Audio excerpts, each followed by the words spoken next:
ওই যে গতকাল বাস পানিতে চলে গেল, বাচ্চা আসছে, আইসাকা আমার আম্মু আমাকে ধাক্কা দিয়া বের করে দিছে, কিন্তু আম্মু আসতে পারে নাই। বাচ্চা কাঁদে, আমি কাকে আম্মু বলে ডাকবো? এগুলো দেখে সহ্য করা যায় না রে বাবা। কিসের জন্য পাগল হয়ে দৌড়াইলাম? ওই যে আপনাদের কুমিল্লা এলাকায় ট্রেনের ধাক্কায় বাসে মানুষ মরে গেল, দেখেন নাই? কি দেখছেন? ঈদের জামা কাপড় পরে আছে, দেখেন নাই? ঈদের বাজার জামা কাপড় সব পরে আছে, জামা কাপড় নিয়ে যাবে আনন্দ করতে, কপাল বড় খারাপ, জামা কাপড় রাস্তায় পরে রইল, লাশ হয়ে গেল। আনন্দের জায়গায় কান্নার আওয়াজ, কান্নার আওয়াজ। আপনাদের পার্শ্বে নোয়াখালী ওমরা করতে গিয়া মা বাবা সন্তান সহ সব অ্যাক্সিডেন্ট করে মারা গেছে, একটা মেয়ে বেঁচে আছে। এটারে নিয়ে আসছে দেশে, জানায় না তোর মা বাবা মরে গেছে, বলছে হসপিটালে অসুস্থ। যখন আর লাশ আনতে পারে না, ওই মেয়েটাকে এতদিন খেলনা দিয়ে আনন্দ দিছে, কিন্তু যখন কানে আওয়াজ দিছে তোর আব্বু আম্মু নাই, বাচ্চাটা হাউমাউ করে কান্না করে, আমি কাকে আম্মু বলে ডাকবো, কাকে আব্বু বলে ডাকবো? কিসের আনন্দ রে বাবা?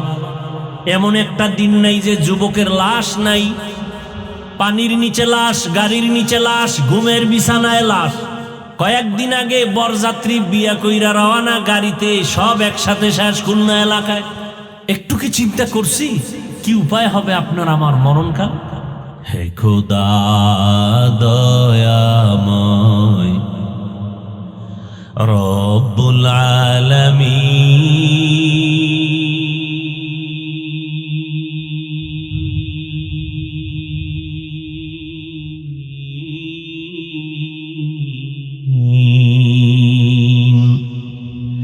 জীবনে মরণে ভয়, কি হবে সেই দিন? হে খোদা,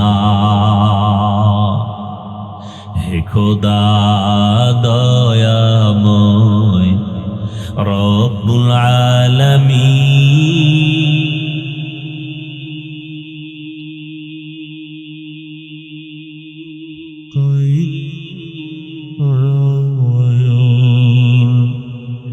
জীবনে মরণে ভয়, কি হবে সেই দিন?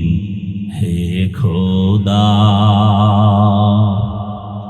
ধরাতে আসিয়াজি বড়ই অসহায়,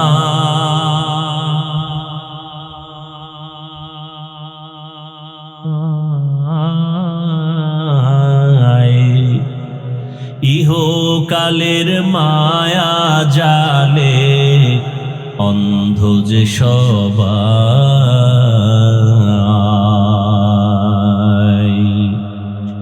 ধরাতে আসিয়াজি বড়ই অসহায়,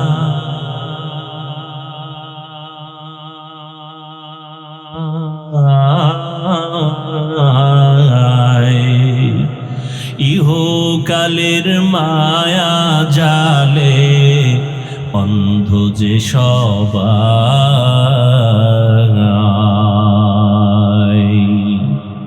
দাও হেদায়াত মুক্তি দাতা, দাও হেদায়াত মুক্তি দাতা, গফুরুর রহিম।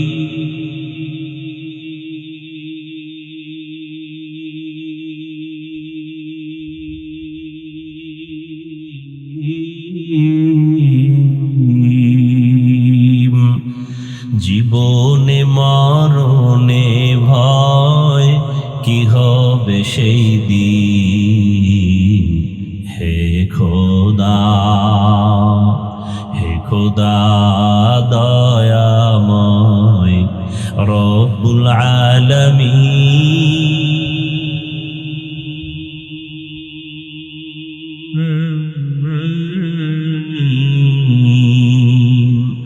জীবনে মরণে ভয়, কি হবে সেই দিন?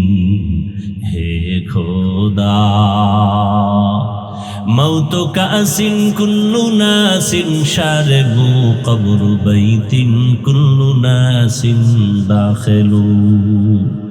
এরে আমার কলিজার যুবক বাবারা, ও পর্দার আড়ালের মা বোনেরা, ও বৃদ্ধ বাবাজিরা, এতক্ষণ আমি বয়ান শুনাইতেছি রে যুবক। শুরুতেই বলেছিলাম আমাদের আল্লাহ এক, নবী এক, কোরআন এক, কাবা এক, ধর্ম এক, কালেমা এক। কিন্তু আমাদের চলাফেরার মধ্যে এত দূরত্ব কেন, ব্যবধান কেন, পোশাক কেন আলাদা? আমাদের আল্লাহ এক, নবী এক, কালেমা এক, ধর্ম এক, কাবা এক, পোশাকও তো এক হবে। অথচ কেমন আমি টুপি খুলতে গেলে লজ্জা পাই, আর তুমি রসুলের আশেক হইয়া টুপি মাথায় দিতে গেলে লজ্জা পাও। জানি না তুমি কোন জগতের মুসলমান। আমি দাড়ি কাটতে গেলে লজ্জা পাই, তুমি দাড়ি রাখতে গেলে লজ্জা পাও। জানি না তুমি কোন জগতের মুসলমান। আমি মসজিদে না ঢুকলে লজ্জা, তুমি কেমন মুসলমান যে মসজিদে ঢুকতে গেলে লজ্জা। আমি নামাজ না পড়লে লজ্জা, তুমি কেমন মুসলমান যে নামাজ পড়তে গেলে লজ্জা।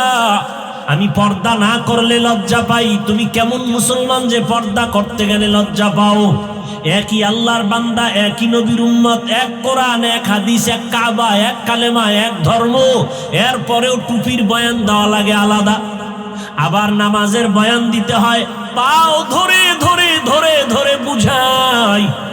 হিন্দুদের যদি বুঝাইতাম ওরা মদিনার আশেক হয়ে যেত, খ্রিস্টানকে যদি পাও হাত দিয়া বুঝাইতাম ওরা আশেক হয়ে যেত।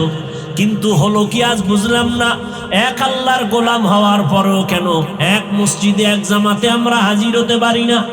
এক নবীর উম্মত হইয়াও কেন এক পোশাকে চলতে পারি না? টুপি মাথায় দিতে বাধা কেন? দাড়ি রাখতে বাধা কেন? পর্দা করতে বাধা কেন? তবে এই বাহাদুরি কেন রে বাবা? কিসের আশা? টাকা পয়সা দুনিয়া কই? টাকাওয়ালার টাকা আছে, টাকাওয়ালা মরে গেছে। যমুনা গ্রুপের মালিক করোনায় মারা গেল, কিচ্ছু নিয়ে যেতে পারে নাই, 3টা সাদা কাপড়। করোনায় পড়িয়া কোটি কোটি টাকা দিতে চাইলো ডাক্তারকে সিঙ্গাপুরে নেওয়ার জন্য। আমার প্রাণটা ভিক্ষা দাও। কোটি কোটি হাজার কোটি টাকা দিয়েও প্রাণ আর ফেরত পায় নাই। ও যুবক, তার মানে আমি এটা বুঝাতে চাই না এলাকার সব যুবকেরা আমাদের মতো হুজুর হয়ে পাগড়ি লাগাও, তা বলতে চাই না। আমি তাবলীগের সন্তান, তার মানে তোমরাও সব তাবলীগে যাও, না হয় জাহান্নামে যাইবা, তাও বলবো না। আমি কওমি মাদ্রাসার সন্তান, তোমরাও কওমি মাদ্রাসায় যাও, স্কুলে তালা লাগাও, তাও বলতে চাই না। বরং আমি বলতে চাই তুমি স্কুলে পড়ো, কলেজে পড়ো, চাকরি করো, ব্যবসা করো, বাধা নাই। ওখানে থেকে তুমি মদিনার আদর্শ অনুযায়ী চলো। ওখানে থেকেই তুমি ডাক্তার হও, ইঞ্জিনিয়ার হও, তুমি প্রফেসর হও, তুমি ওসি ডিসি এসপি হও, বাধা নাই। বরং আমি দিল খুলে দোয়া করে গেলাম তুমি ওখানে থেকে ডাক্তার হও, নবীর আদর্শ মতো চলো, কোনো বাধা নাই। একটু মাথা ঘুরাইয়া চোখটা খুলিয়া গভীরভাবে তাকাও। আমাদের মতো হুজুর হতে বলি না, তোমার মতো লাইনের যুবকটা তাকাইয়া দেখছো স্কুল কলেজে পড়িয়াও 5 ওয়াক্ত নামাজ পড়ে আসে না নাই? আর ওয়াজের দরকার নাই, তোমার জন্য এটাই জীবনের শেষ ওয়াজ। তুমি নিজেকে প্রশ্ন করো, তোমার কপালে কার বরদোয়া লাগছে, কার অভিশাপ লাগলো? তুমি কেন স্কুলে পড়ে নামাজ পড়তে পারো না? তোমার মতো যুবক র্যাব, আর্মি, পুলিশ, বিডিআরের চাকরি করে নামাজ পড়ে, সত্য বলো আছে না নাই? বলো তুমি কেন পারো না? তোমার মতো যুবক রাস্তায় গাড়ি চালায়, নামাজ পড়ে আছে না নাই? তোমার পায়ে হাত রেখে প্রশ্ন করি, তুমি পারো না কেন বলো? তোমার পাও ধরলে তুমি পড়বা কিনা বলো? আমি নিচে নেমে পাও ধরি, বলো। তোমার মতো যুবক কৃষি কাজ করে, ময়দানে গামছা বিছায় নামাজ পড়ে, বলো তুমি কৃষি কাজ করার অজুহাতে নামাজ পড়ো না কেন? তোমার মতো যুবক তাকায় দেখো চাকরি করে, নামাজ পড়ে, নদীতে মাছ ধরে, নামাজ পড়ে, তুমি অজুহাত দিয়া নামাজ ছেড়ে দিলা কেন? তোমার মতো যুবক ডাক্তার, প্রফেসর, ইঞ্জিনিয়ার, দাড়িওয়ালা, নবীর আশেক নাই? তুমি পারো না কেন বলো? আল্লাহর আদালতে কি নিয়ে যাবা? এখনো সময় আছে, তওবা করো রে বাবা। ওই মা বাবার দোয়া নিয়ে চলো, ডাক্তার হও, বাধা নাই। ওরে তোমার মতো যুবক দুনিয়াতে চোখ দিয়া তাকায় যদিও দেখতে পারে না সম্মান কত, মরণের পরে কিন্তু ঠিকই দেখছে পুরা ঢাকার শহর জানাজায় ভরপুর হয়ে গেছে। ভুলে গেছো কে? ওসমান হাদি জীবনে এক ওয়াক্ত নামাজ ছাড়ে নাই, হাফেজে কোরআন। কেউ বুঝতে পারে নাই, রাস্তা দিয়ে হাঁটে, মানুষ এসে টাকার বান্ডিল ইচ্ছা করে দেয়। মরণের পরে অ্যাকাউন্ট চেক করা হলো, কোটি কোটি টাকা সারা বিশ্বের মানুষ ওকে ভালোবাসা দিয়ে পাঠাইছে। আর তোর চরিত্র কত খারাপ, মোবাইলে সারা রাত গুনাহ করবি, এমবি ভরার জন্য মায়ের টাকা চুরি করে রে কপাল পোড়া, বাবার টাকা চুরি করো। আর হাদির মতো সন্তান যদি হইতি, টাকাওয়ালা তোর পেছনে আসতো। তুই তো চোর, মায়ের টাকা চুরি করো, বাবার টাকা চুরি করো, তার মানে ঘরের মধ্যে তুই অভিশাপ। বাবার জন্য অভিশাপ, মায়ের জন্য তুমি অভিশপ্ত সন্তান। সারা রাত গুনাহ করে করে কাটাও, এখনো সময় আছে, তওবা করো। ডাক্তার হও, ইঞ্জিনিয়ার হও, প্রফেসর হও, কিন্তু ছোট একটা দাবি সারা বাংলাদেশে করি, বেয়াদব হইও না রে বাবা। বলতে পারো হাফিজ ভাই ডাক্তার প্রফেসর ইঞ্জিনিয়ার হব, বেয়াদব হব না, কথার ব্যাখ্যাটা কি? ব্যাখ্যাটা সহজ, তিনটা জায়গায় বেয়াদবি করবা না। আল্লাহর কসম একবার, আল্লাহর কসম দুইবার, আল্লাহর কসম তিনবার, ওয়াল্লাহি বিল্লাহি তাল্লাহি। তিন জায়গায় যদি তুমি বেয়াদবি না করো, ডাক্তার হলেও তুমি চির সম্মানিত হবে, ইঞ্জিনিয়ার হলেও তুমি জগৎ বিখ্যাত সম্মানের চেয়ার পাবে, চ্যালেঞ্জ দিলাম। আর যদি তিন জায়গায় বেয়াদবি করো, আল্লাহর কসম ডাক্তার হলেও জুতার বাড়ি খেয়ে তাসনিমার মতো পালাতে হবে।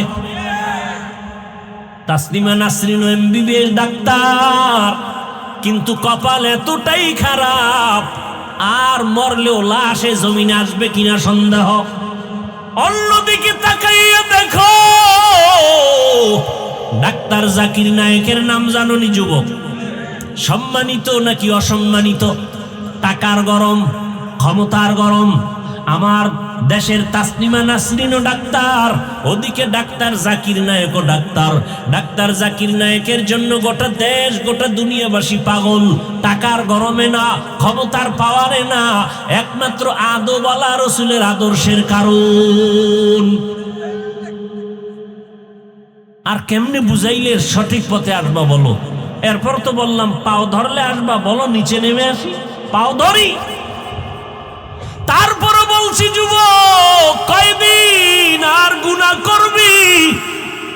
মানুষের মনে শখ থাকে, সিনেমা হলের মধ্যে গেলে কি না জানি মজা, পার্কে পার্কে গেলে কি না জানি মজা। মনের শখে কম তো যাও না, এবার পায়ে হাত রেখে বলি তওবা করে ফিরে যাও। মনের শখে দাড়ি কাটছো, কি জানি মজা, এবার হাতে পায়ে অনুরোধ করে ধরে বলি এবার তওবা করো। মনে শখ লাগছে নারীদের নাচ গান দেখবা, মজা, মনের শখ মিটে নাচ গান করছো, এবার ফিরে যাও, তওবা করো। আগামীকাল বেঁচে থাকার গ্যারান্টি আছে? আগামীকাল বেঁচে থাকার গ্যারান্টি নাই। নিজেরাই তো মিডিয়ায় তাকায় দেখো, এমন একটা দিন নাই যে মরণের খবর আর কান্নার আওয়াজ নাই। ওদের দিকে তাকাইয়াও কি তোমার দিল নরম হয় না? ওরে ঘুমের মধ্যেও কি মরণ হতে পারে না? পারে না? এরে যুবক, ওই তিন জায়গার দোয়া নিয়ে আগাও। এক নাম্বার জায়গা মা বাবা, দুই নাম্বার জায়গা শিক্ষক, তৃতীয় জায়গা উলামায়ে কেরাম। এই তিন জায়গার দোয়া নিবা, কসম আল্লাহ জীবনটা ধন্য হবে। ডাক্তার হলো, প্রফেসর হলো, ইঞ্জিনিয়ার হলো, এমপি হলো। আর এই তিন জায়গায় যদি বেয়াদবি করো, ডাক্তার হলেও জুতার বাড়ি, ইঞ্জিনিয়ার হলেও জুতার বাড়ি। মা বাবার দোয়া নিয়ে চলো, শিক্ষকের দোয়া নিয়ে চলো, ওলামায়ে কেরামের দোয়া নিয়ে সামনে আগাও। অনুরোধ, যদি অজান্তে কোনো বেয়াদবি হইয়াই যায়, মায়ের কাছে গিয়া ক্ষমা চাও, বাবার কাছে গিয়া ক্ষমা চাও। শিক্ষকের সাথে যদি গোপনে বেয়াদবি হইয়াই থাকে অজান্তে, গোপনে গিয়া ক্ষমা চাইও, আল্লাহ তোমার মর্যাদা বাড়ায় দিবেন। ওলামায়ে কেরামের সাথে যদি দূরে থাকিয়া বা কাছে বসে অজান্তে বেয়াদবি করিয়াও থাকো, গোপনে গিয়া ক্ষমা চাইও, কপাল খুলে যাবে। ও আমার যুবক, মা বাবার দোয়া ছাড়া সফলতা আসবে না, কসম আল্লাহ। শিক্ষকের দোয়া ছাড়া লেখাপড়ায় কামিয়াবি আসবে না, আল্লাহর কসম। যারা শিক্ষকের সাথে বেয়াদবি করেছে তারা রাস্তায় পাগল হয়ে ঘুরতেছে। বহু যুবকের দেখছি ল্যাংটা পাগল, কিন্তু ইংলিশে কথা কয়। আমি দেখছি বিষয়টা কি, ভালো ছাত্র ছিল, বেয়াদবি করে বদদোয়া নিয়ে পাগল হয়ে গেছে। বহু যুবক দেখছি রাস্তায় পাগল হয়ে ঘুরে, আরবিতে কথা বলে। ভেবে দেখলাম কারণটা কি, মাদ্রাসার ভালো ছাত্র ছিল, বেয়াদবি করার কারণে বদদোয়া লাগছে, পাগল হয়ে গেছে। অনুরোধ, আলেম ওলামার বদদোয়া নিলে কপাল নষ্ট হয়ে যাবে, চরিত্র আর ভালো হবে না। ও পর্দার আড়ালের আম্মা জানেরা, আপনাদের সন্তানটা ডাক্তার হবে, কোরআন পড়বে, রুগী দেখবে, নামাজ পড়বে, মা বাবার জন্য দোয়া করবে। মনটা কি চায় না এমন একটা সন্তানের মা হয়ে কবরে যাবেন? আপনারা নবী না, নবীদের মায়ের মতোই তো দামি মা। আপনারা তো হাফেজে কোরআনের মায়ের মতো দামি মা। এরে আম্মা যান, সন্তানটাকে ইঞ্জিনিয়ার বানাবেন, কোরআন পড়ায়া দেন, আদবালা বানায়া যান, আপনার জীবনটাও সুনামের হবে। সন্তানও আজীবন দোয়া করবে, এক সময় মনে মনে বলবে আমার মা বাবা এত ভালো, আমার আব্বা আম্মার কারণে আমি ভালো রাস্তায় চলি। আজকে স্কুলে কলেজে পড়িয়াও একটা মিথ্যা বলি না। আমার আব্বা আম্মার আদর্শ ভালো ছিল, আমার মা বাবা কখনো মোবাইলে গুনাহ করে নাই, আমার মা বাবা পরস্পরে ঝগড়া করে নাই, আমার মা বাবা কখনো তর্ক বিতর্ক করে নাই, সময় নষ্ট করে নাই, নামাজ বন্ধ করে নাই, আজান হলে নামাজে দাঁড়ায় যাইতো। আম্মা জানেরা, ভালো একটা আদর্শ সন্তান রেখে গেলে আজীবন সন্তান কথা বলবে, মনে করবে, কলিজা ভরে দোয়া করবে। আর যদি আপনাদের আদর্শ খারাপ হয়ে যায়, সন্তানটা এক সময় খারাপ হয়ে নিজেরা বদদোয়া দিবে, ধিক্কার দিবে, আর বলবে আমার মা বাবার আদর্শ ভালো ছিল না, মা বাবা সারাদিন রাত ঝগড়া করতো, গালাগালি করতো, আমি কেমনে ভালো হব? আমার মা বাবা আর আদর্শের কারণে আমি খারাপ হয়ে গেলাম। আমার মা বাবা মোবাইল নিয়ে পড়ে থাকতো, আমার আব্বা বেগানার দিকে তাকাইতো, আমার আম্মা বেগানার সাথে মোবাইলে কথা বলতো, আমার মা বাবা নামাজের ধারেও যেত না। আজ আমার মা বাবার কারণে আমি ভালো হতে পারি নাই। অতএব আমি মা বাবাদেরকে অনুরোধ করি, এখনো সময় আছে, তওবা করেন, আল্লাহর কাছে দোয়া করেন, চোখের পানি ছেড়ে সন্তানটাকে বুঝাইয়া দিনের পথে রাখেন। ডাক্তার হলেও যেন নামাজ ছেড়ে না দেয়, ইঞ্জিনিয়ার হবে, নামাজ ছাড়বে না, কোরআন তেলাওয়াত ছাড়বে না, এমন একটা সন্তান তৈরি করার জন্য রেডি হয়ে যান। মায়ের দোয়ার সে আজিমে যাইতে দেরি হবে না। যুবকদেরও বলি, এখনো সময় আছে, দোয়া নিয়ে আগাও, মা বাবার দোয়া নাও। বাবার দোয়া আল্লাহর আদালতে চলে যাবে। অন্যায় যদি করে থাকো, ওই মা বাবা তোমার কেমন বড় ছায়া, কেমন বড় সম্পদ, এটা মরে গেলে তুমি বুঝবা, তখন আফসুস করেও লাভ হবে না। ওরে যার মা নাই, যার বাবা নাই, সে বুঝে মা বাবা কেমন সম্পদ, কেমন রত্ন। যার মা নাই, বাবা নাই, দোয়ার দরজাগুলো বন্ধ হয়ে গেছে। আর যার মা বাবা আছে, তার দোয়ার দরজা খোলা আছে। বাসায় যাইয়া আল্লাহর কাছে তওবা করে যাও, মনে মনে আমার আল্লাহকে ডাকো, আর জীবনে নামাজ ছাড়বা না, দাড়ি কাটবা না, বেপরদায় চলবা না, মা বাবার সাথে বেয়াদবি করবা না, ওলামায়ে কেরামের দোয়া নিয়া, পরামর্শ নিয়া, শিক্ষকের দোয়া নিয়া, নবীর আদর্শ মেনে চলবা। ঘরে গিয়া মায়ের দোয়া নিয়া চলবা। মাকে গিয়া যদি বলো, মা জীবনে কত বেয়াদবি করেছি, আজকে ওয়াজের প্যান্ডেলে কত যুবক তওবা করলো, মুনাজাতে কান্না করলো, ও মা আমার চোখে কেন পানি নেই? গুনার কারণে আল্লাহ বেজার হয়ে গেছে, আজকে তোমার কাছে ক্ষমা চাই, তুমি আমার মাথায় হাত দিয়া দোয়া করে দাও, আর বেয়াদবি করব না। মা তুমি আমাকে মাফ করে দাও। যদি মাকে বলতে পারো, দেখবা মায়ের চোখে পানি চলে আসবে। কামা সাল্লাইতা আলা ইব্রাহিম ওয়া আলা আলি ইব্রাহিম ইন্নাকা হামিদুম মাজিদ। আল্লাহুম্মা বারিক আলা মুহাম্মাদিন ওয়া আলা আলি মুহাম্মাদ কামা বারাকতা আলা ইব্রাহিম ওয়া আলা আলি ইব্রাহিম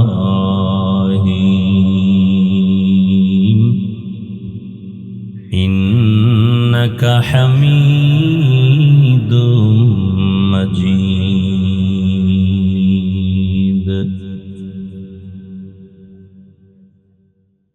وبعد فأعوذ بالله من الشيطان الرجيم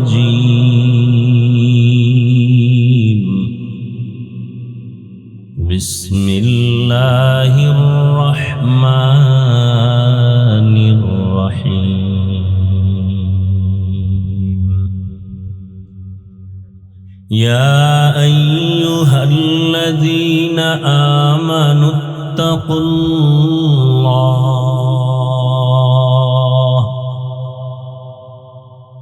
يا أيها الذين آمنوا اتقوا الله حق تقاته ولا تموتن إلا وأنتم مسلمون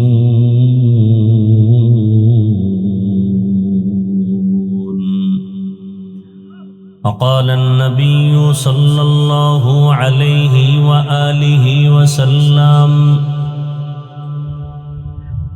ألا كلكم راع وكلكم مسؤول عن رعيته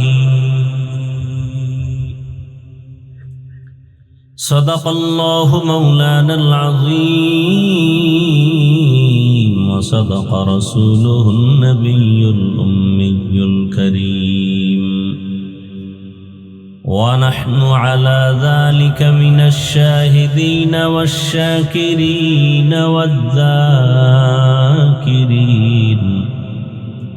والحمد لله رب العالمين سبحانك لا علم لنا إلا ما علمتنا إنك أنت العليم الحكيم رب اشرح لي صدري ويسر لي أمري واحلل عقدة من لساني يفقه قولي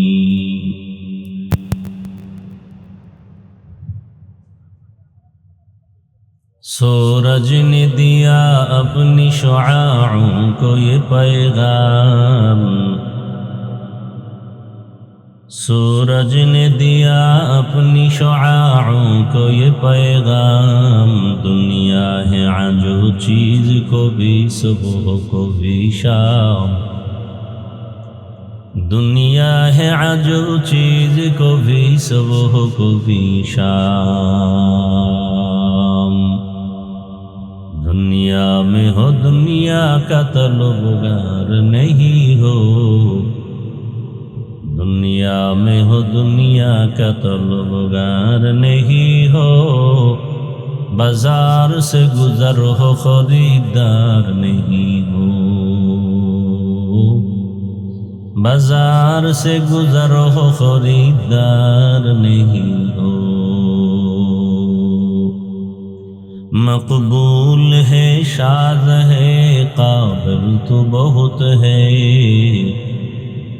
मकबूल है शाद है काबिल तो बहुत है आए ना के मानिंदे तू नहीं दिल तो बहुत है आए ना के मानिंदे तू नहीं दिल तो बहुत है ला इलाहा इल्लल्लाह ला इलाहा इल्लल्लाह ला इलाहा इल्लल्लाह ला इलाहा इल्लल्लाह ला इलाहा इल्लल्लाह ला इलाहा इल्लल्लाह ला इलाहा इल्लल्लाह ला इलाहा इल्लल्लाह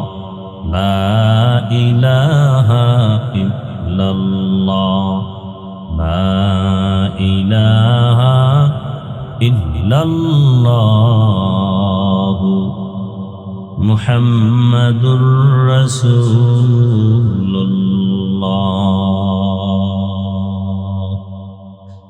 ذکر شهر چه بینی در خروش است ولی داند دری معنا که گوش است نه بلبل بر غلش تسبیح خوانست که هر کار با تسبیحش زبانست ذکر حق آمد غذایی روح را مرحم آمد ای دل مجروح را لا اله الا الله لا اله الا الله لا اله الا الله لا اله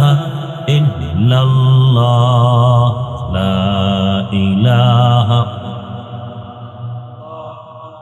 لا اله الا الله لا اله الا الله لا اله الا الله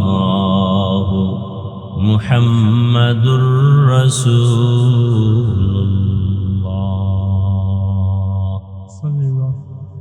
বক্সের সাউন্ড একটু বাড়াও।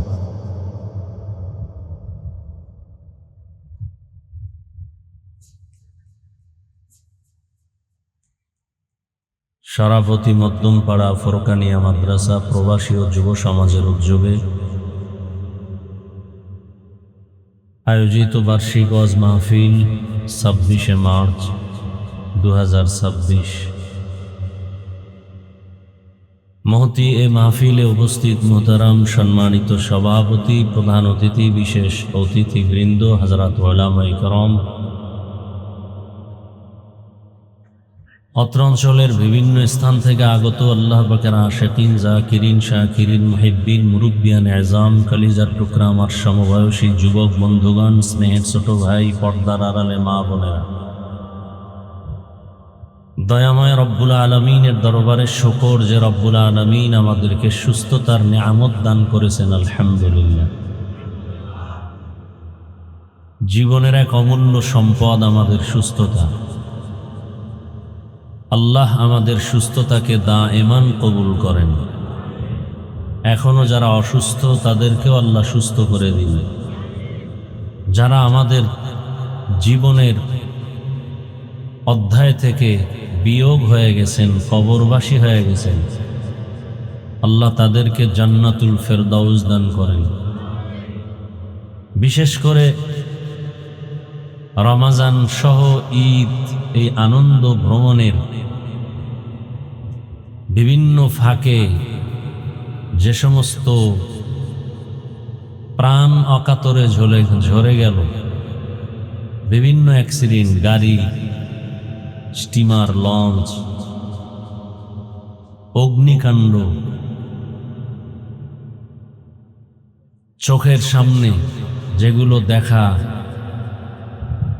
কষ্টের বিষয়, সহ্য করার মতো না, আল্লাহ তাদেরকে শাহাদাতের মর্যাদা দান করেন। চলার পথে আল্লাহ আমাদের সব ভাইকে সর্বদিক থেকে কুদরতের দ্বারা হেফাজত করেন। হাজারো লাখো মানুষের মধ্য থেকে আল্লাহ আমাদেরকে কবুল করেছেন।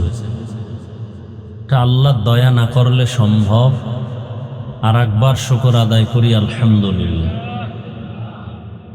দরুদ ও সালাম সৈয়দুল মুরসালিন, রহমাতুল লিল আলামিন, শফিউল মুজনিবিন, খাতামুন নবিয়্যিন, সৈয়দুস সাকালাইন, ইমামুল মুরসালিন, শফিয়ে আযম, রাসূল আকরাম, রহমতে আলম, নবিয়ুল আরব আল আজম, হাবিবে কিবরিয়া, আশরাফুল আম্বিয়া, সৈয়দুল আম্বিয়া, শফিয়ে মাহশর, সাকি কৌসর, आका इनामदार, मदीना का ताजदार, आफताब नबूवत, फ़ख्र मौजूदात, सैयदुल मखलूक़ात, हज़रत मुहम्मदुर रसूलुल्लाह।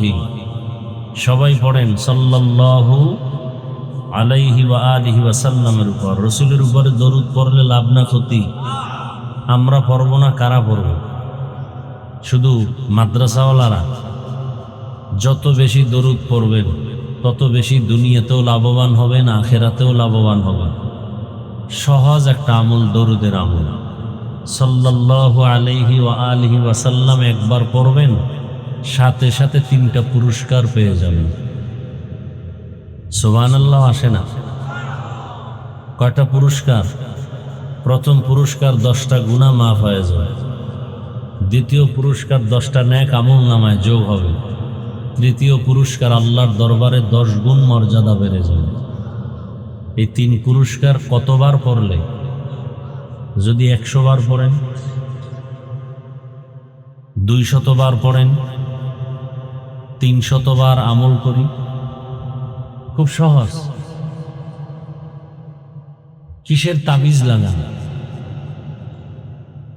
দরুদের থেকে আর বড় তাবিজ দুনিয়াতে নেই। করেন না, দরুদের আমল করি না, অথচ আল্লাহর রসুল বলেন পৃথিবীতে সব থেকে কঞ্জুস কৃপণ ওই ব্যক্তি যে আমার নাম শুনে দরুদ পড়ে না।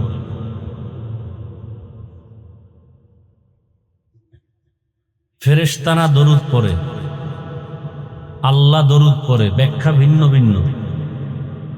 রসুলের উপরে আল্লাহ বলেন আমি এবং ফেরেশতারা পড়ি, তোমরাও পড়ো। কমপক্ষে 300 বার দরুদ পড়া উচিত একজন মুমিন আশিকে রসুলদের জন্য। যে 300 বার প্রতিদিন দরুদের আমল করতে পারে না, সে পূর্ণ আশিকে রসুল দাবি করতে পারে না। সোজা কথা, কোনো পেশ নেই। কতবার? সপ্তাহে 1 দিন না প্রতিদিন? কমপক্ষে 300 বার দরুদ যদি পড়ে, সে আশিকে রসুল দাবি করার অধিকার রাখে। তবে দরুদ পড়তে শর্ত 2টা। প্রথম শর্ত, নির্জনে পড়তে হবে, খুব ধ্যানের সাথে। দ্বিতীয় শর্ত, পবিত্র অবস্থায় পড়তে হবে। নিয়ত করি, আল্লাহ আমাদের সবাইকে তৌফিক দান করেন। পড়েন না, দরুদ পড়তে থাকেন। আপনাকে বুঝানো যাবে না যেটার ফায়দা কত বড় ফায়দা। নগদ পেয়ে যাবেন, নগদ।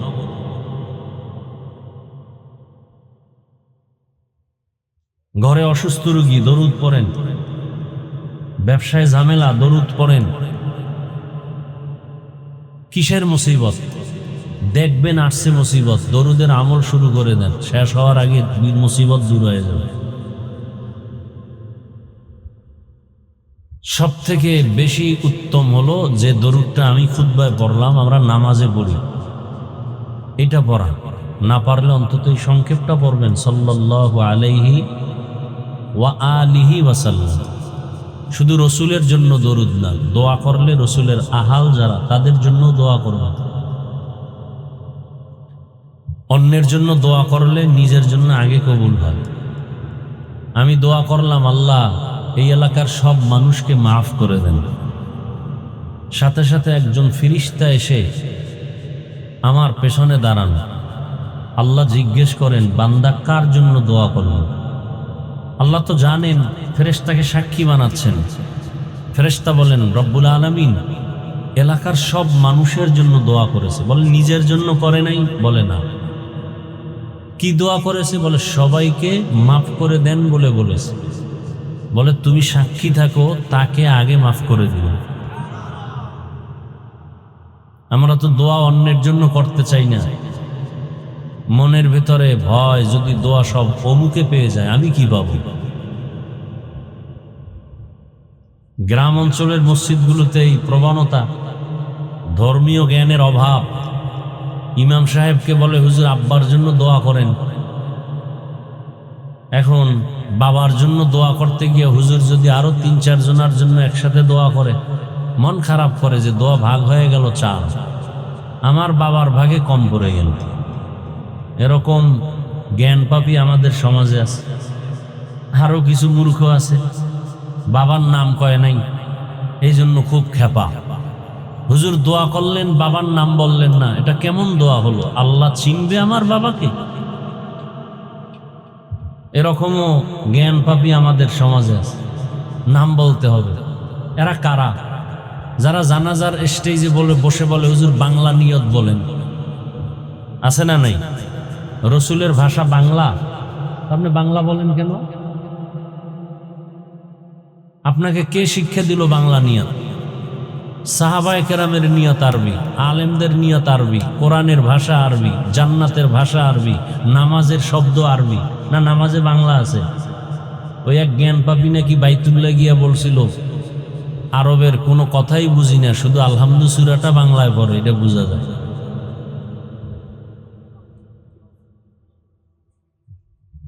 বলে বাংলা নিয়ত বলেন, কিসের নিয়ত?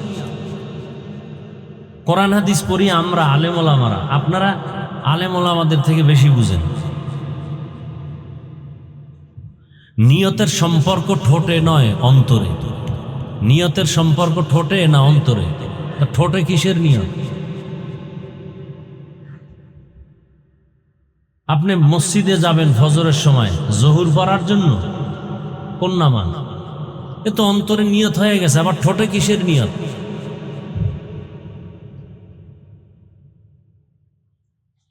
এবার হুজুরে বাংলা বানায় বলতে হবে। পাবলিক জিগেইছে, না কইলে তো খানা বন্ধ করে দেবে বাসার থেকে। বাংলা নিয়ত হুজুরের শিখতে হবে, শুনাইতে হবে, বলতে হবে।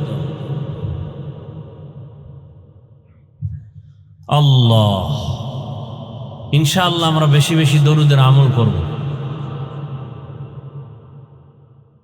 এ তো 300 বারের একটা আমল গেল এক ধ্যানে একসাথে। আর সব সময় পড়তে থাকবেন, হাঁটতে চলতে উঠতে বসতে দরুদ। গাড়িতে বসে আছেন, গল্প করেন কেন? দরুদ শরীফ পড়েন। দেখেন কিভাবে অ্যাক্সিডেন্ট হচ্ছে প্রতিদিন। আমাকে একজনের দোয়ার জন্য বাসায় ডাকলো, মোহাব্বত করে গেলাম। ঘরের মধ্যে বিভিন্ন সমস্যা, এখন প্রায় বাড়ির মধ্যে ঝামেলা, জিনের সমস্যা বেশি। আর বাথরুম হলো জিনের আড্ডাখানা। বাথরুম কি? গিয়ে দেখি রুমে রুমে ছবি ছবি ছবি ভরপুর, অর্ধুলঙ্গ নারীদের ছবি।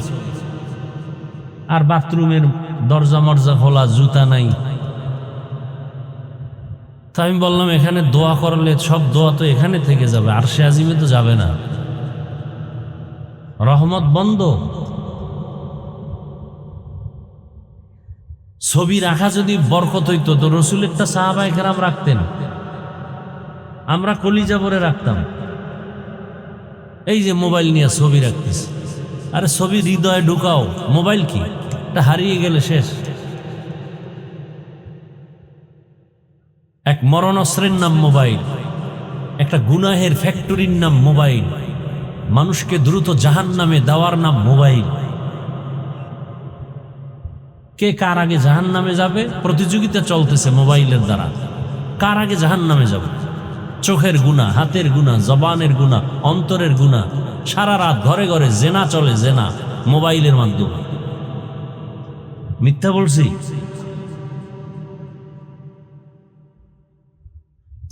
মুসিবত আসবে না কেন?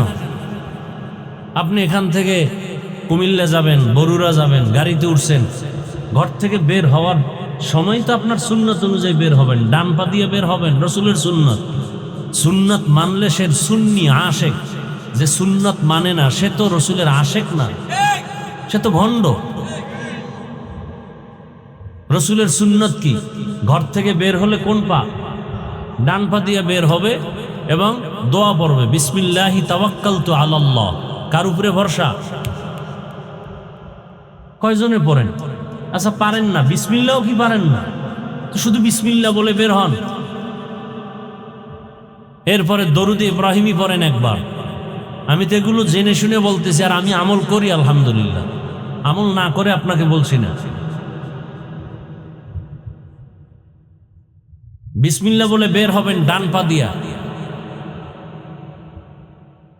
এবং দরুদে ইব্রাহিমী পড়বেন, যেটা নামাজে পড়ি একবার। এরপরে যখন কোনো বাহনে উঠবেন 5টা সূরার আমল করবেন। বিসমিল্লাহ সহ কুল ইয়া আইয়ুহাল কাফিরুন, এরপরে ইজা যা, এরপরে কুল হুয়াল্লাহ বিসমিল্লাহ সহ, এরপরে সূরা ফালাক, এরপরে নাস। আল্লাহ একদল ফেরেশতা আপনার পাহারাদার বানায় দিবেন বাড়ি পর্যন্ত আবার পৌঁছানো।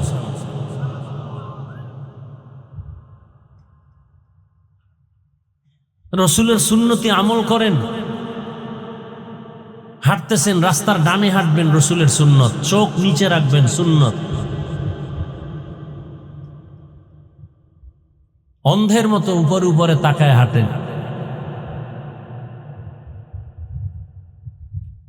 আল্লাহ সুন্নতওয়ালা জীবন আমাদেরকে দান করুন।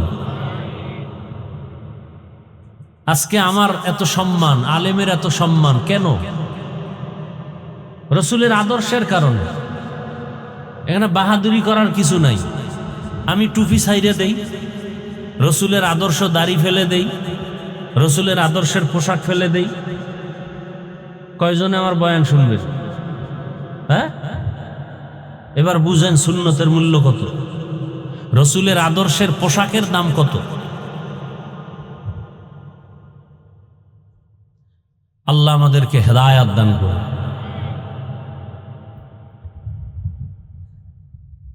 সবার জন্য দোয়া করি যারা এই সুন্দর আয়োজন করেছেন, সময় পরামর্শ দিয়েছেন, অর্থ দিয়েছেন, প্যান্ডেল করেছেন, মাইক লাইট দিয়ে সহযোগিতা করেছেন। আল্লাহ সবাইকে কবুল করুন।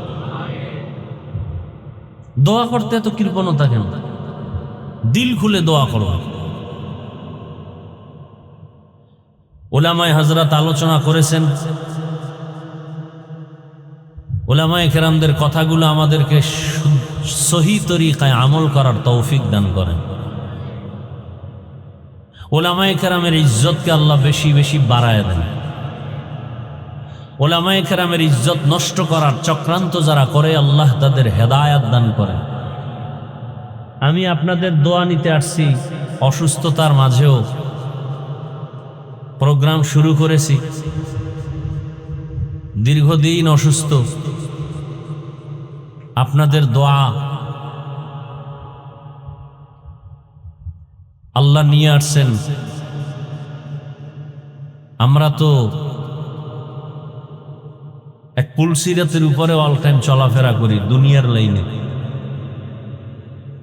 24টা ঘন্টা আপনারা ঘুমান, আমরা রাস্তায় দৌড়াই দিনের জন্যই। আল্লাহ সর্বাবস্থায় হেফাজতের ব্যবস্থা করেন। আপনাদের ধৈর্যের উপরে কিছু আলোচনা রাখব, তবে আপনাদের দোয়া লাগবে, কারণ একজন সাধারণ মানুষের দোয়াও বড় দামি, বড় দামি।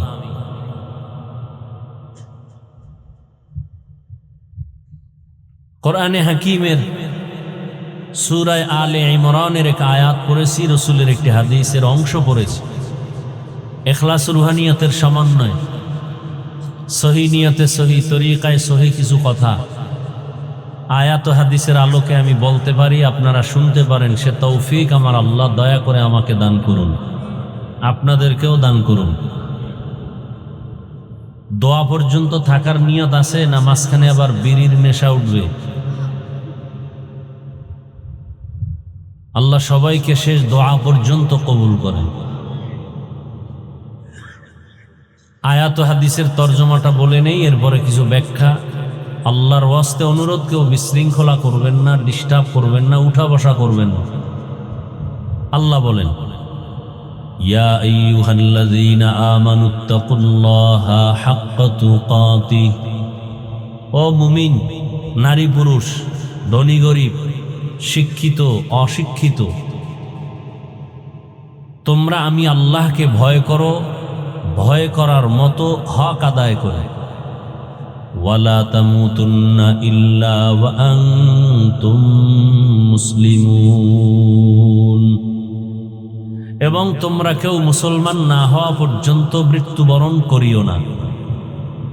নবীজি হাদিসে বলেন, আলা সাবধান হে উম্মত, কুল্লুকুম রাইন, তোমরা প্রত্যেকেই দায়িত্বশীল। অকুল্লুকুম মাসউলুন আন রাইয়াতিহি, এবং সব দায়িত্বশীল আল্লাহর আদালতে জিজ্ঞাসিত হবে, প্রশ্নের কাঠগড়ায় দাঁড়াবে। আয়াত হাদিসের তর্জমা শেষ। হাদিসের উপরে কিছুক্ষণ কথা বলবে, এরপরে আয়াতের উপরে। তৌফিক দিবেন কে? আল্লাহ। ওয়ামা তৌফিকি ইল্লা বিল্লাহ। আল্লাহ তৌফিক না দিলে সম্ভব তাআত তৌফিক তাআত হামজাতু ই আমানাত ওয়া ইজাবাত হামজাতু। তৌফিক এটা আল্লাহর স্বতন্ত্র একটা নিয়ামত।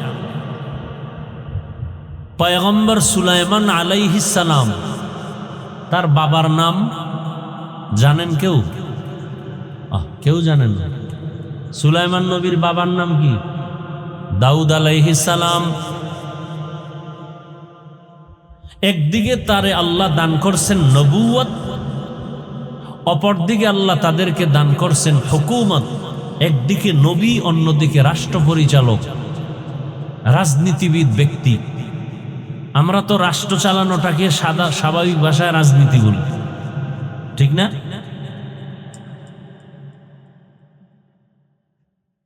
দাউদ আলাইহিস সালাম একদিকে নবী, অন্যদিকে রাজনীতিবিদ, একজন বর্তমান ভাষায় নেতা, দেশ পরিচালনা করেন। তার সন্তান সুলাইমান নবী আবার রাষ্ট্র পরিচালক। গোটা দুনিয়া, শুধু বাংলাদেশ না, গোটা দুনিয়া তদানীন্তন সময় যতটুকু এরিয়া ছিল পুরা দুনিয়া শাসন করেছেন পয়গম্বর সুলাইমান আলা নবিয়িনা ওয়া আলাইহিস সালাতু ওয়াস সালাম। প্রত্যেকের চলার জন্য আল্লাহ একটা পুঁজি দিছেন। সেই সময় দাউদ নবীর পুঁজি, ওই সময় মানুষ অস্ত্র বানায় বিক্রি করত। দাউদ নবীকে আল্লাহ সে ক্ষমতা দিলেন, লোহা হাতে স্পর্শ হলে মোমের মতো নরম হয়। আর নবী তা দিয়ে অস্ত্র বানান, বাজারে বিক্রি করেন।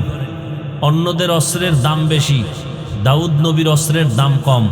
অন্যদের অস্ত্র ভারী, দাউদ নবীর অস্ত্র হালকা। অন্যদের অস্ত্র ধারালো কম, রাসূলের দাউদ নবীর অস্ত্র খুব ধারালো। বিক্রি করেন, সংসার চালান, কষ্ট করেন। আল্লাহ একদিন বললেন, দাউদ, তোমাকে নবুয়ত আর হুকুমত দিলাম, আমার শুকর আদায় করো। দাউদ আলাইহিস সালাম বললেন, আল্লাহ আপনি তৌফিক না দিলে পারবো না। আল্লাহ বলেন, আমি তৌফিক দিলাম। দাউদ নবী বললেন, এরপরও পারবো না। বলে কেন? বলে আপনার তৌফিক এত বড়, সেই তুলনায় আমার শুকর খুব ছোট।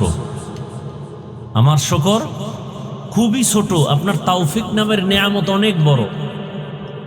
আল্লাহ বলেন, এটা তুমি যখন বুঝতে পেরেছো, উপলব্ধি করেছো, আমি এই উপলব্ধিটাকেই শুকর হিসাবে কবুল করে নিলাম।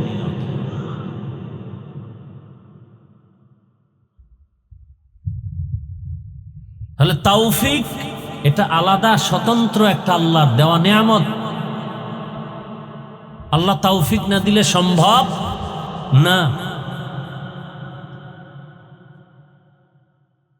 ধরে নেন আপনার ঘরের আলমারির মধ্যে বা ফ্রিজের মধ্যে ফল আছে, আপনার পেটে ক্ষুধা, খেতেও হবে, আপনাকে অনুমতি দেয়া হলো ফ্রিজের ফল খাও, কিন্তু আপনি উঠে গিয়া ফ্রিজ থেকে এনে খাওয়ার শক্তি নেই, আপনি দুর্বল, পারবেন খাইতে? পারবেন না। যদি আপনি শক্তিওয়ালা হন, উঠে গিয়া নিয়ে আনতে পারেন, তাহলে আপনি খেতে পারবেন। তাহলে এই শক্তিটা দিবেন কে? ঠিক তেমনি ভাবে আল্লাহর ইবাদত করা আমার দায়িত্ব, আল্লাহর হুকুম। আমাকে সেজন্য পাঠাইছেন। মসজিদও রেডি, মুয়াজ্জিন আজানও দিছেন, আমিও নামাজের জন্য জানি আমার দরকার, কিন্তু আমি অসুস্থ বিছানায় থাকি, মসজিদে যেতে পারবো? তৌফিক দিবেন কে? আল্লাহ। আর আল্লাহর কাছে তৌফিক চাইতে হয়, আল্লাহ চাইলেই দিয়ে দেন। আল্লাহ দিবেন না তো কাকে দিবেন? আল্লাহর প্রিয় মানুষ ছাড়া কোনো প্রাণী নেই। তো যাই হোক, নবীজি হাদিসে বললেন যে কথাটা, দুনিয়ার সমস্ত মানুষ দায়িত্বশীল। আল্লাহর আদালতে সকলকেই দাঁড়াতে হবে জবাব দেওয়ার জন্য, দায়িত্ব পালন করা লাগি না। নবীজি হাদিস শুনাইলেন, সাহাবায়ে কেরামদের মধ্যে প্রশ্ন শুরু হলো জানার জন্য।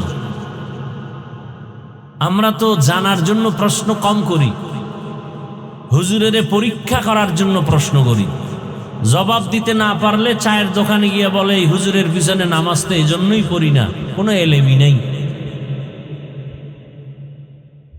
নবীকে প্রশ্ন করলেন, ইয়া রাসূলুল্লাহ, দায়িত্বশীল হইয়া আল্লাহর আদালতে দাঁড়াতে হবে, কে দায়িত্বশীল এবং কার উপরে, কি বিষয়? নবী বললেন, দুনিয়ার সব মানুষ। কিছু আছে মানুষ অধীনে কাজ করে, কিছু কর্তা হয়ে কাজ করায়। দুনিয়ার যত মানুষ অধীনস্থদেরকে দিয়ে কাজ করায়, তাদের কর্তা হয়া গার্ডিয়ানের ভূমিকায় যিনি থাকবেন, ওই গার্ডিয়ান, ওই কর্তা হলো অধীনস্থদের জন্য দায়িত্বশীল। যেমন সব মা বাবা সন্তান তাদের অধীন, মা বাবা কর্তা গার্ডিয়ান, অতএব সন্তানের জন্য প্রত্যেক মা বাবা দায়িত্বশীল। সব স্ত্রীগণ স্বামীদের অধীন, সব স্বামীরা স্ত্রীদের জন্য দায়িত্বশীল। সব ছাত্র শিক্ষকদের অধীন, সব শিক্ষকগণ ছাত্রদের জন্য দায়িত্বশীল। ভালো করে বুঝেন, এলাকার মেম্বার ওয়ার্ডের মানুষের দায়িত্বশীল, আবার একজন চেয়ারম্যান ইউনিয়নবাসীর দায়িত্বশীল। মসজিদের ইমাম মুসল্লিদের জন্য দায়িত্বশীল। মসজিদের মুসল্লিদের দায়িত্বশীল কে? এইমাত্র বলছি না, ইমাম। তো কমিটি কেন? মসজিদের মুসল্লিদের দায়িত্বশীল কে? তো কমিটি কেন? বলবো কিছু? কমিটি হলো মসজিদের দায়িত্বশীল। লিখে রাখবেন, পারলে ব্যানার বানায় টানান। মসজিদের কমিটি মসজিদের দায়িত্বশীল, মুসল্লিদের দায়িত্বশীল ইমাম ও খতিব, আর কমিটি যারা হবে তারা মসজিদের দায়িত্বশীল। টিনের ঘর বিল্ডিং বানাও, একতলার দোতলা বানাও, ফ্যান লাগবে রেডি করো, এসি লাগবে ব্যবস্থা করো, মাইক লাগবে ব্যবস্থা করো, ইমাম বেতনটা টাইম মতো পায় যেন ব্যবস্থা করো, মুসল্লিরা আরামে নামাজ পড়তে পারে বিছানা দাও, দরজা খুলে রাখো, দারোয়ান দাঁড়ায় রাখো, মানুষ যেন দরজা এসে ফিরে না যায়, আরামে নামাজ আদায় করতে পারে। এই সব কিছু নিয়ন্ত্রণ করবে কমিটি। আর মুসল্লিরা কয়টায় নামাজ পড়বে, কয়টায় খুতবা শুনবে, কতক্ষণ আগামীকাল জুমার বয়ান চলবে, ইমাম সাহেব খতিব সাহেব কয়টায় খুতবা শুরু করবেন, মুসল্লিদেরকে বয়ান দিবেন কোন বিষয়ে, আগামীকালের বয়ান কোন বিষয় হবে, কোন আয়াত দিয়া হবে, কোন হাদিস দ্বারা হবে, কোন বিষয় হবে, এই মুসল্লিদের সব মানুষ হিসাবে গড়ার জন্য, মুসল্লিদেরকে দুনিয়া আখেরাতের শান্তির পথ দেখাবে কোরআন হাদিস দিয়া, এই দায়িত্ব সব হলো ইমাম খতিব। এগুলো আছে নাই? সব দায়িত্ব কমিটি লয়ে লইছে, সব দায়িত্ব কমিটি নিয়ে নিছে। ইমামেরও চালায়, খতিবরেও চালায়, ঢুকায় বের করে, টাইম বান্ধে, বাদ দাও, বয়ান কমাও, সাউন্ড কমাও, বিষয় এটা বাদ দাও, আছে না নাই? এজন্য শান্তিও নাই, শান্তিও নাই, কঠিন হালাত। আর সমাজের সব থেকে হারাম যারা উপার্জন করে এদেরকে আপনারা মুরব্বী বানান, দায়িত্বশীল বানান। মসজিদের মতো দামি জায়গা আর একটা আছে কোথাও? মন্দির।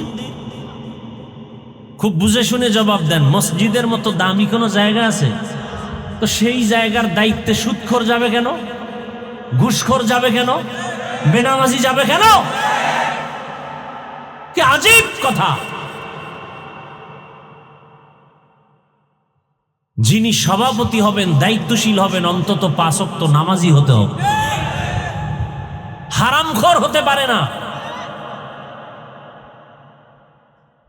মসজিদ নিয়ে রাজনীতি চলবে না, তো রাজনীতির লোক কমিটিতে আসে কেন? কি এখন একদল আসছে, তারা আসবে, আবার আর একদল আসবে, তারা আসবে, তো রাজনীতি তো এখন মসজিদ নিয়ে বেশি চলে। আল্লাহ হেদায়াত দান করুন।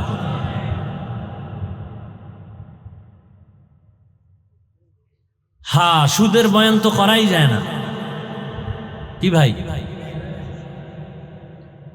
আমি বলবো আমারে ফিরায় কে? কালকে জুমায় বয়ান করুক না কেউ। রাতের বেলা টেলিফোন আসবে, হুজুর 1 মাসের ছুটি। কি 1 মাসের? বলবে কেন? বলে শিয়ালের হাতে মুরগি আমানত। শিয়ালের হাতে মুরগি আমানত দিলে কয়দিন পাবেন? কয়দিন পরে পাবেন? পাবেন? ও তো খেয়ে পেটে কিমা বানায় ফেলবে। শিয়ালের হাতে মুরগি রাখলে যা হয়, সুদখোর ঘুষখোরের হাতে ধর্মের চাবি রাখলে তাই হয়।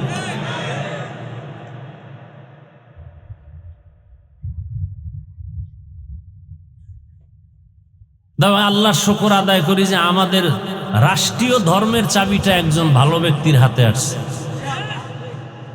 কি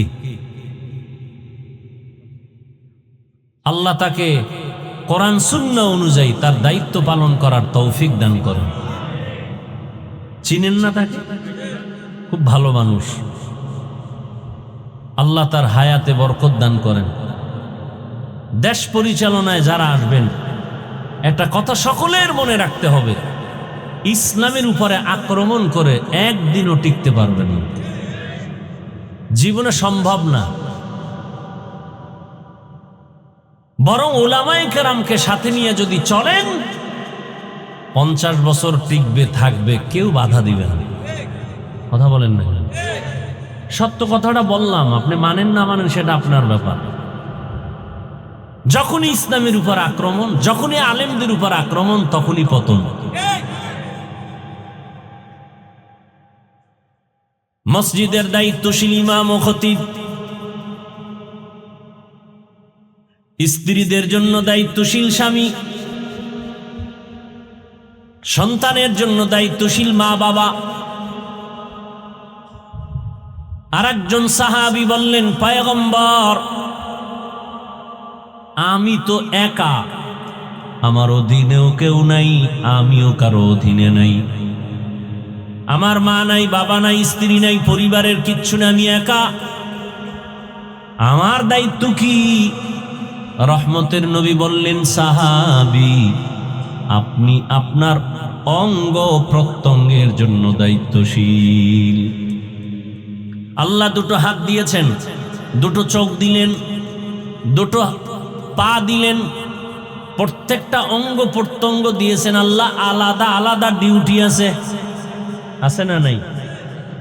চোখের ডিউটি আলাদা, এমনি আল্লাহ দেন নাই, অনর্থক না। বিশাল আসমান আমার আপনার গোলাম, এমনেই। দুনিয়ার সূর্য আপনার আমার গোলামি করে, এমনেই। এত সহজ মনে করেছেন? চাঁদ আপনার আমার গোলামি করে, সমুদ্রের পানি, মাছ আপনার আমার গোলাম, শক্তিশালী বাঘ আপনার আমার গোলাম। যেই বাঘ দেখলে মানুষ ভয় পায়, চিড়িয়াখানায় গিয়া দেখেন সেই বাঘ আবার মানুষে লালন পালন করে, সামনে গিয়া খানা দেয়, বাঘে কিচ্ছু বলে না। ইয়া দেখেন নাই? সাপ আমাদের গোলাম, সাপ দেখলে ভয় পায়, কিন্তু একদল মানুষ তো আবার সাপ নিয়ে খেলা করে, সাপ ওদেরকে ওস্তাদ মানে। আছে না নেই? তাহলে এগুলো এমনি দিয়েছেন? আল্লাহ চক্ষু দিয়েছেন দেখার জন্য। তার মানে তুমি যতদূর তাকাইবা তাই দেখবা? না, না, তোমাকে মুখ দিলেন খানার জন্য, তার মানে যা পাইবা তা খাইবা, হবে না। পয়গম্বর আদম আলা নবিয়িনা ওয়া আলাইহিস সালাতু ওয়াস সালাম, আল্লাহ তাকে বানাইয়া জান্নাতে দিলেন থাকার জন্য। তার স্ত্রী আম্মা জান হাওয়া আলাইহা সালাম, দুজনকে আল্লাহ বললেন উসকুন আনতা ওয়া যাওজুকাল জান্নাহ ওয়া কুলা মিনহা রাগাদান হাইসু শি'তুমা ওয়া লা তাকরাবা হাযিহিশ শাজারাতা ফাতাকুনা মিনাজ যালিমিন। ও আদম হাওয়া, জান্নাতে থাকো, মনে যা চায় খাও, কিন্তু সাবধান,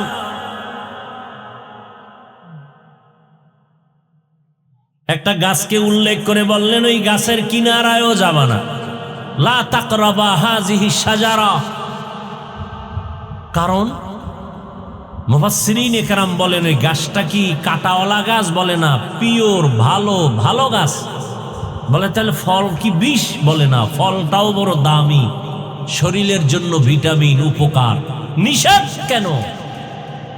মূলত আল্লাহ পাক ওই ফল খাইতে নিষেধ করেননি, ওই গাছের কাছে যাইতে মূলত নিষেধ করা মাকসাদ না। মাকসাদ কিয়ামত পর্যন্ত একটা বিধান কায়েম করা। কি বিধান? বলে মানুষ তোমার জীবন স্বাধীন না, তোমার জীবন স্বাধীন না, স্বাধীন জীবন দামি না। যেমন আকাশের ভেতরে আপনারা তাকায় দেখেন কত প্রাণী ডানা মেলে উড়ে, একটা প্রাণীরও কোনো মূল্য নাই, কিন্তু মালিকের খাসায় যেই প্রাণীটা আটকানো, প্রাণীর বড় দাম। কি ভাই? সমুদ্রের ভেতরে হাজারো কোটি ধরনের মাছ, কোনো মূল্য নাই, কিন্তু জালওয়ালা জেলেরা জালে যে মাছ আটকাইয়া বাজারে নিয়ে আসে, মাছের অনেক দাম। কি? রাস্তায় কুকুর ঘুরে, অভাব নাই, কোনো কুকুরের দাম নাই, মানুষ লাথি মারে। কিন্তু গুলশান ঢাকা এক বাড়িতে এত বেশি কুকুর লালন পালন করে। বহু আগে শুনছি 8টা যুবক ছেলে শুধু কুকুরের খাদেম, 8টা ছেলে কুকুরের খেদমত করে, মাস শেষ বেতন নেয়। মালিকের রশির সাথে যে কুকুরটা বান্ধা, ওই কুকুরের দাম বেশি, ওটারে একটা লাথি দিলেই মামলা হয়ে যাবে। কেন? ওটা স্বাধীন না, পরাধীন।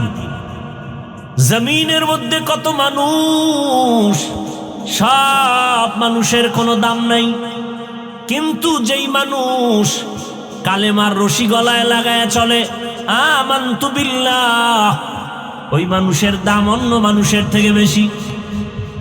বেশি না কম? বলে কেমন বেশি? এই প্যান্ডেলটা তেমন কোনো দামি প্যান্ডেল না, বিছানাটাও ভালো না, কিন্তু আপনারা যখন এখানে আসছেন দ্বীনের নিসবতে, কোরআনের বরকতে, আল্লাহর মহাব্বতে আসছেন, কালেমার রশিতে। আপনার আমার কালেমা এক না আলাদা? দল আপনার আলাদা, ঘর আপনার আলাদা, স্ত্রী আলাদা, ব্যবসা আলাদা, চলাফেরার রাস্তা আলাদা, বেতন আলাদা, কিন্তু আমাদের কালেমা সবার এক, আমাদের ধর্ম সবার এক, আমাদের আল্লাহ এক, রসুল এক, কাবা এক, নাকি আলাদা? এই এক কালেমার পতাকা আমরা বসার কারণে নবীজি বলেছেন এই প্যান্ডেলের দাম এত বেশি। এই ময়দানে যখন বসে গেছে, আল্লাহ তাআলার একদল ফেরেশতা পুরা ময়দানটাকে বেষ্টন করে দাঁড়িয়ে আছে। আরো আস্তে করে বল। আল্লাহ পাক রব্বুল আলামিন ফেরেশতাকে ঘোষণা দিয়ে বলেছেন, ও ফেরেশতা, এই যে প্যান্ডেলের মধ্যে বুড়া বুড়া মানুষ, আমার যুবক বান্দারা, ছোট ছোট বাচ্চা, পর্দার আড়ালের আম্মা জানেরা, এরা কেন আসছে? টাকা চায়, কয় না, খানা বলে না, খানার লোভে আসে নাই, টাকার লোভে আসে নাই, নগদ কিছু পাওয়ার জন্য আসে নাই। কেন আসছে? হাদিসে স্পষ্ট দলিল। নবীজি বলেন, ফেরেশতা বলেন আল্লাহ এরা আপনার জান্নাত চায়। আল্লাহ প্রশ্ন করেন পাল্টা, এরা কি আমার জান্নাত দেখছেনি? বলে না।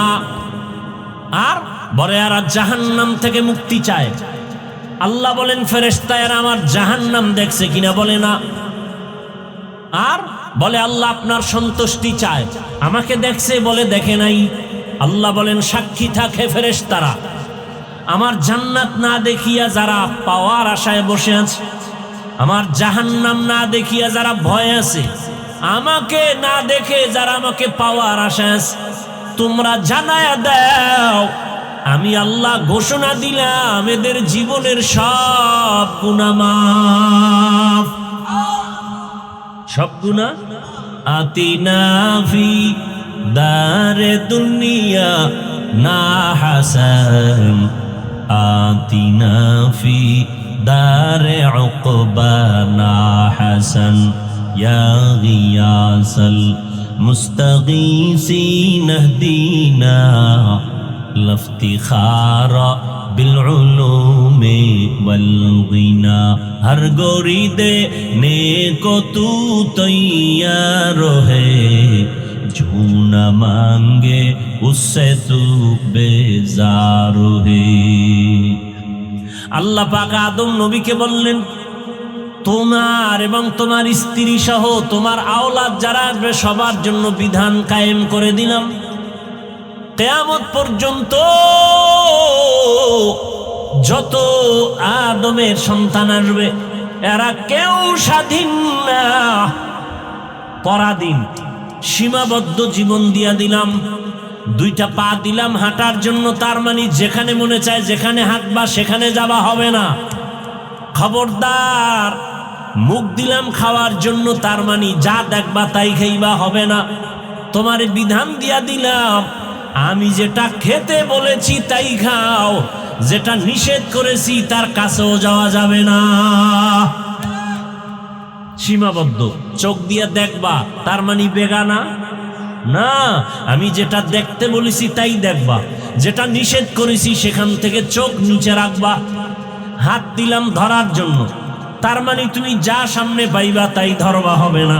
খবরদার আমি আল্লাহ যা ধরার হুকুম দিয়েছি তাই ধরো, তাহলে তোমার লাভ, দুনিয়াতেও লাভ আখিরাতেও লাভ।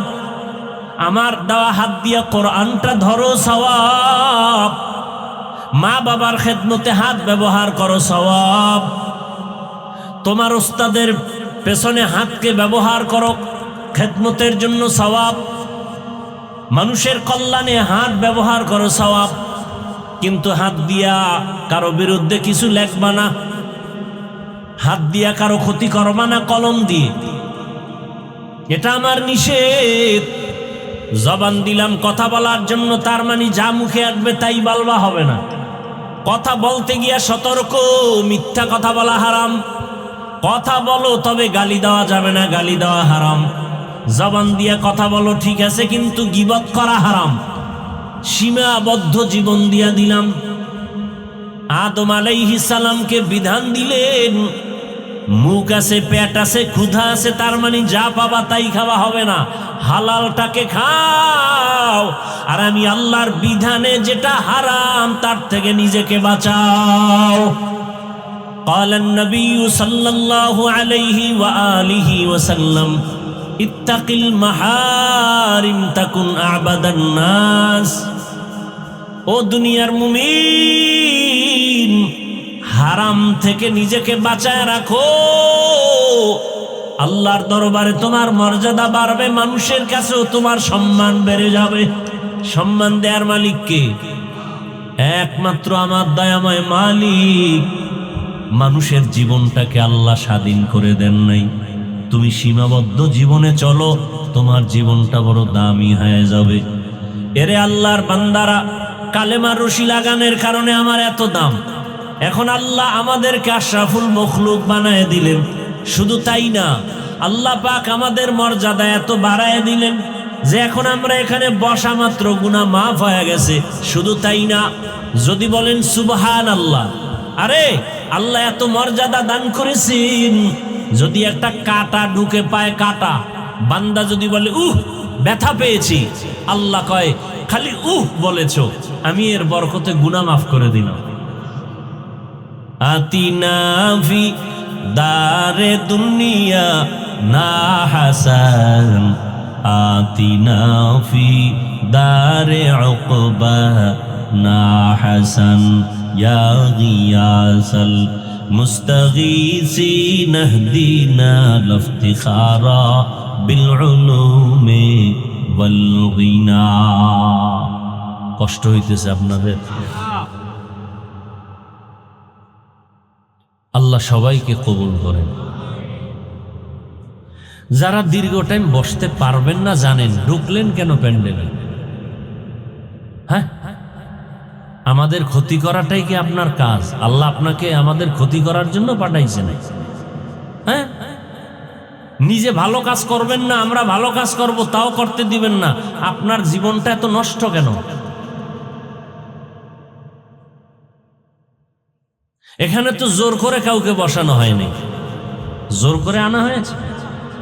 আসিলে স্বাগত পাবে, হেথা পাবে ঠাই, নীরবে আসন নিবা কোনো বাধা নাই। হিন্দু আসবে ওয়েলকাম, না নিষেধ আছে? কোনো বাধা নাই, কিন্তু এসে আমাদের ক্ষতি করবে এটা হতে পারে না। তুমি মুসলমান থাকো, না হয় ভিন্ন লাইনে দৌড়াও, কিন্তু মুসলমানও দাবি করবা আবার বেঈমানের সাথে তাল মিলাবা, এটা তো হতে পারে না, এটা তো মেনে নেওয়া যায় না। খবরদার, কুওয়াতে নেকি না তারি বদমকুন বরওজুদে খদসতম বে হদমকুন হক না দারাত দোস্তে খলকা জারেরা নিস্তে ই খসলত একে দিনদারেরা। তুমি পারলে ভালো কথা বলো, না পারলে চুপ করে বসে থাকো, খারাপ কথা বলো না। পারলে তুমি কারো উপকার করিও, না পারলে তুমি চুপ করো, কিন্তু কারো ক্ষতি করিও না। এটাই ওয়াজ, আর ওয়াজ লাগে না, এটি আসল ওয়াজ। পারলে তুমি কারো শোনা আমার প্রশংসা করো, না পারলে চুপ করে থাকো, কারো বদনাম বলিও না। পারলে কারো উপকার করো, না পারলে চুপ থাকো, কিন্তু কারো ক্ষতি করিও না। এর নাম তাকওয়া। কুওয়াতে নে কি না তারি বদমকুন বরওজুদে খদসতম বে হদমকুন হক না দারাত দোস্তে খলকা জারেরা নিস্তে ই খসলত একে দিনদারেরা। কত আল্লাহর বান্দারা এখানে আছেন, কত শিক্ষিত আল্লাহর বান্দা, কত কলিজার যুবকরা বসে আছেন, অথচ আবার কত যুবক মদের আড্ডাখানায় দৌড়ায়, নাচ গানের আড্ডায় দৌড়ায়। কি আজকে না স্বাধীনতা দিবস, 26শে মার্চ? কেউ গান বাজনায় ব্যস্ত, কেউ ঘুরতেছে, ঘুরতে ঘুরতে কেউ মরে যায়। আর এই মানুষগুলো এখানে আসছে, কাউকে টাকা দিয়ে আনা হয় না, যার যার ভাড়া দিয়ে আসছে। নাকি টাকা দিছে? এখানে নাস্তারও কোনো আয়োজন নাই, বসার বিছানাটাও ভালো না, এরপরেও মানুষ এসে বসে আছে, নগদ কিছু পাওয়ার আশাও নাই, চুপচাপ বসে আছেন। এগুলো দেখার পরেও কি মুমিন তোমার অন্তরটা নরম হয় না? এতগুলো মানুষ বসে আছে, তুমি কেন উঠে যাও? তোমার অন্তর কেন এত দুর্বল? তুমি কি পারো না সবার সাথে বসে মোনাজাত দিয়া মা বাবার জন্য দোয়া করে, কান্না করে, তওবা করে একসাথে বাড়ি যাবে? কত রাত মোবাইল চালাইলা, গুনাহ করে কাটাইলা। আজকের রাতটা একটু নেক আমলে ময়দানে কাটাও। আল্লাহর কুদরতের ক্যামেরায় ফেরেশতারা ছবি উঠায় নিবেন। কিয়ামতের ময়দানে দেখবেন জীবনের একটা রাত কোরআনের বাগানে বসা। যদি নিয়তটা সহি হয়, হাসরের ময়দানে আমার আল্লাহ এতটুকু কাজের বরকতে জান্নাত দিয়ে দিবেন। আল্লাহ পারেননি? আল্লাহ তো সেই দয়াময় আমার। আল্লাহর মতো দয়াওয়ালা কেউ নাই। বড় বড় বেঈমানকে আল্লাহ পাক জান্নাতের দরজায় নিয়ে নিছেন। আল্লাহ কত বড় দয়াময়। পর্দার আড়ালের আম্মা জানেরা, বোনেরা, মাইকের আওয়াজ শুনতেছেন, আপনার মতো কত মা কত বোন এই এলাকায় এখনো আছে, 5 ওয়াক্ত নামাজ পড়ে পর্দা করে, আছে না নাই? ভিন্ন মা বোনদের বলি, আপনারা কেন নামাজ পড়তে পারেন না বলেন? কেন আপনারা পর্দা রক্ষা করে চলতে পারেন না রে মা? কেন স্বামীর খেদমতে তার মাল হেফাজত করতে পারেন না বলেন? কয়দিন আর দুনিয়াতে বাঁচবেন? চোখের সামনে প্রতিদিন দেখতেছেন, মা মাথায় হাত দিয়া বলবে, ও আরশে আজিমের মালিক, আমার কলিজার সন্তানটাকে তুমি মাফ করে দাও, কবুল করে নাও। মা যখন দোয়া করবে আরশে আজিমে চলে যাবে রে বাবা। ওই মা বাবার দোয়া নিয়া তুমি স্কুলে পড়ো, কলেজে পড়ো, চাকরি করো, মনটাকে বুঝাইয়া চলো। তোমার মতো যুবক যদি জেনারেল লাইনে থাকিয়া নামাজ পড়ে মা বাবার আদর নিয়ে চলে, তুমি পারবা না কেন? এখনো সময় আছে, যদি শয়তানের ধোঁকা থেকে বাঁচিয়া এখনো তওবা করতে পারো, নাজাতের দরজা খুলে যাবে। এখনো যদি তওবার নিয়াত করতে পারো খাঁটিভাবে, জানি না কার কপাল খুলবে কার কপাল পুরবে জানা নাই। যার কপাল চায় তওবার জন্য তৈয়ার, আর মরিয়া গেলে নামাজ ছাড়বা না, দাড়ি কাটবা না, বেপরদায় চলবা না। মা বাবার দোয়া, শিক্ষকের দোয়া, উলামায়ে কেরামের দোয়া নিয়া নবীর আদর্শ মেনে চলবা। তওবা করার মতো যদি অন্তর তৈরি হয়, মুনাফিকি যদি না থাকে, খাঁটি তওবার নিয়ত যাদের আছে, দুটো হাত আমার আল্লাহকে দেখায়া দাও। আয় আল্লাহ, হাতগুলো কবুল করে নেন, তওবা কবুল করে নেন, তওবার উপরে মজবুত হইয়া চলার মতো তৌফিক দান করেন। আমিন। আলহামদুলিল্লাহি রাব্বিল